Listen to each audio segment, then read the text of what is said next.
तो मेरे फ्रेंड्स ने मुझे कॉल किया कि अनअकैडमी के कुछ मतलब वहाँ से कुछ होने वाला है, तो इन लोगों ने मुझे बताया कि सर आने वाले हैं, तो मैं तो भागते भागते आई। थैंक्स बोलना चाहूँगा कि इनके थ्रू मैं सर से मिल पाया एंड थैंक्स टू अनअकैडमी। ये बहुत ज़्यादा एक्साइटमेंट भरा वो था कि ऐसे बोला गया था कि आपके लिए सरप्राइज़ हो गया, लेकिन इतना बड़ा सरप्राइज़ हो गया कि सर ही आ जाएंगे।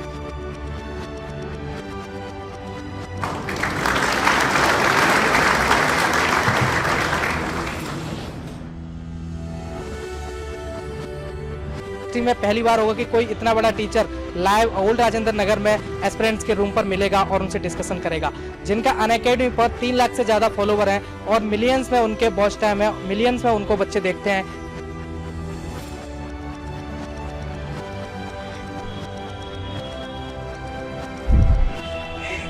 ये तो बहुत बड़ा सरप्राइज हो गया। मुझे बोला गया था कि सरप्राइज दिया जा रहा है। कैसा लगा गाइस आपको ये सरप्राइज? आपने सोचा था कि सर आपके रूम में आने वाले हैं? नहीं, बिल्कुल नहीं लगा था। ये वही समय रहा है कि जब सबसे पहले आके यही खरीद लाते हैं। तो शाम को मैं उनको दाल फ्राई बना के देता था, तो उस बहाने वो मुझे रात में एसी में सुलवा देते थे। तो ये मतलब गर्मियों में कुछ दिन तो मैंने ऐसे ही गुजारे। तो आप किस तरीके के स्टूडेंट थे और कैसा आपका बचपन था? सिर्फ पढ़ाई करे और पढ़ाई करे, उसके अलावा कुछ नहीं करे। कुछ नहीं करे मतलब कुछ भी यदि आप कर रहे हो तो इनडायरेक्टली आप अपना समय खराब करो। पिताजी शायद सुनेंगे तो कहेंगे कि बताओ, यहाँ भी बोल दिया ऐसे। किस दिन नहीं पिटाऊँ वो ढूंढना पड़ेगा। ऐसा लग रहा था कि ये लाइफ तो मुझे नहीं है। फिर जब नहीं जीनी है मतलब ऐसा नहीं करना है। आज भी मतलब मैं पता नहीं, मेरा मन नहीं लगता उसमें। लेकिन नो डाउट 3 अटेम्प्ट मैंने दिए हैं और 3 अटेम्प्ट के बाद तीसरे अटेम्प्ट में मुझे लग गया था। पता नहीं मुझे क्यों लगता है कि हम लोग कुछ चीज़ों के जवाब बाहर ढूंढ रहे होते हैं जो कि शायद आपको अंदर से ही नहीं।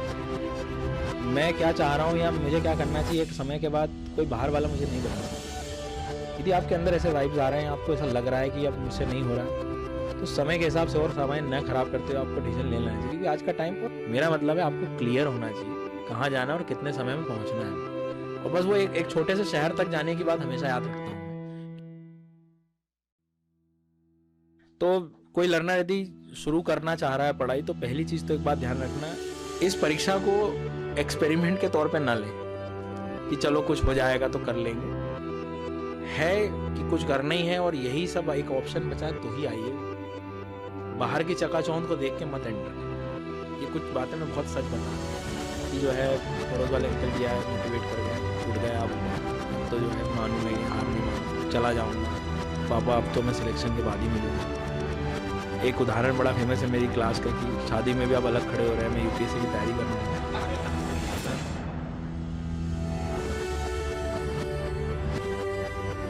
मतलब मुझे नहीं समझ आया कि आप कुएं के सामने बोल रहे हो कि पानी कैसे पीऊं। क्यों, मैं सही कह रहा हूँ? जैसे अगर हमने कोई भी टॉपिक पढ़ा, फॉर एग्जांपल अगर हमने क्लाइमेटोलॉजी पढ़ लिया, हमें ये पता है हमने क्लाइमेटोलॉजी में 15 घंटे अपने दे दिए हैं, हमने अपना अच्छा खासा टाइम उसमें स्पेंड करा है। अब जब हम उसके प्रैक्टिस क्वेश्चंस अटेम्प्ट करने जाते हैं, कभी कभी गलत भी हो जाते हैं, तो एक डिमोटिवेशन फैक्टर वहाँ पे काम करने लग जाता है। वो मतलब दिमाग को बहुत ज़्यादा परेशान करता है कि यार तुमने 15 घंटे इसमें दिए हैं, स्टिल तुम्हारा गलत हो रहा है। 1000 गलती करो, अच्छी बात है, अभी कर लो। 9-10 हज़ार गलतियाँ खत्म करके आप एग्ज़ाम देने जा रहे हो, कितनी बढ़िया चीज़ है। शायद गलती के चांस कम हो जाएंगे।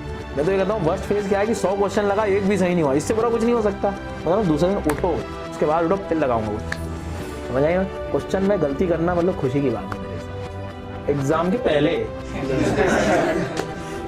सर मेरा अपना नाम अभय मौर्य है और ये सर मेरा पहला अटेम्प्ट होगा। तो सर मैं ग्रेजुएशन के टाइम से ही प्रिपरेशन कर रहा हूँ, तो हमने तभी सारी क्लासेस की हैं, तो नोट्स वोट्स सारे बन गए।